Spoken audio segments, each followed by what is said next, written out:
ನಮಸ್ಕಾರ ಸ್ನೇಹಿತರೆ ಇವತ್ತು ಲವರ್ಸ್ ಡೇ ಮತ್ತು ರೋಸ್ ಡೇ, ಫ್ರೆಂಡ್ಶಿಪ್ ಡೇ ಅಂತ ಯಾವ್ಯಾವ ಡೇಗಳನ್ನ ಮಾಡ್ಕೋತಾರೆ. ಆದರೆ ಪವಿತ್ರವಾಗಿರ್ತಕ್ಕಂಥದ್ದು ಮದರ್ಸ್ ಡೇ ಅಂದರೆ ತಾಯಂದರ ದಿನ.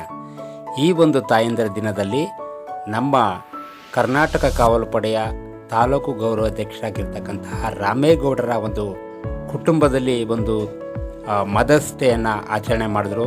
ಅವರ ಶ್ರೀಮತಿ, ಅವರ ಸೊಸೆ, ಅವರ ಮಗಳು, ಅವರ ಮೊಮ್ಮಕ್ಕಳು ಎಲ್ಲರೂ ಒಡಗೂಡಿ ಈ ಒಂದು ಸಂಭ್ರಮದ ಆಚರಣೆಯನ್ನು ಮಾಡಿದ್ರು.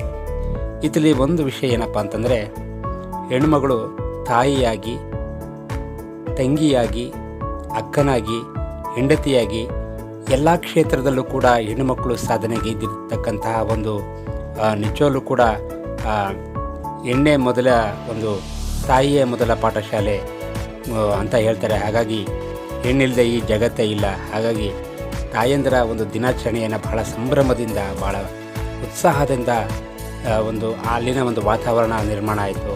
ಹಾಗೆ ರಾಮೇಗೌಡರ ಶ್ರೀಮತಿಯಾಗಿರ್ತಕ್ಕಂಥ ನಮ್ಮ ರಾಜಣ್ಣವರು ಅಂದರೆ ನಮಗೆ ನಿಜವಲ್ಲೂ ಕೂಡ ತಾಯಿ ಸ್ಥಾನದಲ್ಲಿ ಹಾಗೂ ಅಕ್ಕನ ಸ್ಥಾನದಲ್ಲಿ ನಿಂತ್ಕೊಂಡು ತುಂಬಿದ ಕೈಯಿಂದ ಪಾಪ ಅವರು ಊಟ ಬಡಿಸಿದ್ರು. ಭಾಳ ಸಂತೃಪ್ತಿಯಾಗಿ ಊಟ ಮಾಡಿದೆ. ಹಾಗೆ ಅವರ ಮಗಳು ಕೂಡ ಭಾಳ ಪ್ರೀತಿಯಿಂದ ಅಣ್ಣ ಅನ್ನುವಂತಹ ಒಂದು ನಮಗೆ ಒಂದು ಅಭಿಮಾನದಿಂದ ನಮ್ಮನ್ನು ಅಷ್ಟು ಪ್ರೀತಿಯಿಂದ ಮಾತಾಡಿಸ್ರು. ಹಾಗೆ ಅವರ ಮಗನೂ ಕೂಡ ನಾಗೇಂದ್ರ ಅಂತಕ್ಕಂಥವ್ರು ಬಹಳ ಒಳ್ಳೆ ಮನುಷ್ಯ ಪಾಪ. ಹಾಗಾಗಿ ಇಂತಹ ಒಂದು ಸುಖಿ ಕುಟುಂಬದಲ್ಲಿ ಇವತ್ತು ಮದರ್ಸ್ ಡೇ ಆಚರಣೆ ಮಾಡ್ತಿರ್ತಕ್ಕಂಥದ್ದು ನಮ್ಮೆಲ್ಲರೂ ಕೂಡ ಬಹಳ ಸಂತೋಷಕರವಾದಂಥ ಸುದಿನ.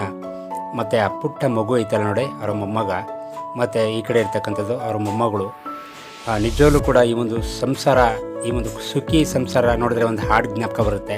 ಯಾವುದಪ್ಪ ಅಂದರೆ, ನಮ್ಮ ಸಂಸಾರ ಆನಂದ ಸಾಗರ, ಪ್ರೀತಿ ಎಂಬ ದೈವವೇ ನಮಗಾಧಾರ.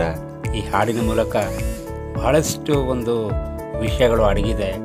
ಯಾಕಂದರೆ ಇವತ್ತು ಹೆಣ್ಣನ್ನು ಕಡೆಗಣಿಸುವಂತಹ ಕಾಲದಲ್ಲಿ, ಇವತ್ತು ಪುರುಷ ಪ್ರಧಾನವಾಗಿರ್ತಕ್ಕಂತಹ ಈ ಒಂದು ಸಮಾಜದಲ್ಲಿ, ಮಾತೃಸ್ಥಾನದಲ್ಲಿ, ತಾಯಿ ಸ್ಥಾನದಲ್ಲಿ ಇರ್ತಕ್ಕಂತಹ ಎಷ್ಟೋ ಜನ ತಾಯಂದರಿಗೆ ಇವತ್ತು ಬರೀ ಒಂದು ದಿನಕ್ಕೆ ಮಾತ್ರ ಮದರ್ಸ್ ಡೇ ಆಚರಣೆ ಮಾಡೋದಲ್ಲ, ನಾವು ಪ್ರತಿನಿತ್ಯ ಒಂದು ತಾಯಿ ದೇವರಿಗೆ ನಮಸ್ಕಾರವನ್ನು ಮಾಡಿ ಆಕೆ ಒಂದು ಮಕ್ಕಳ ಏಳಿಗೆಗಾಗಿ ಎಷ್ಟೆಲ್ಲ ಕಷ್ಟಪಟ್ಟಿದ್ದಾರೆ, ಆ ಒಂದು ಋಣವನ್ನು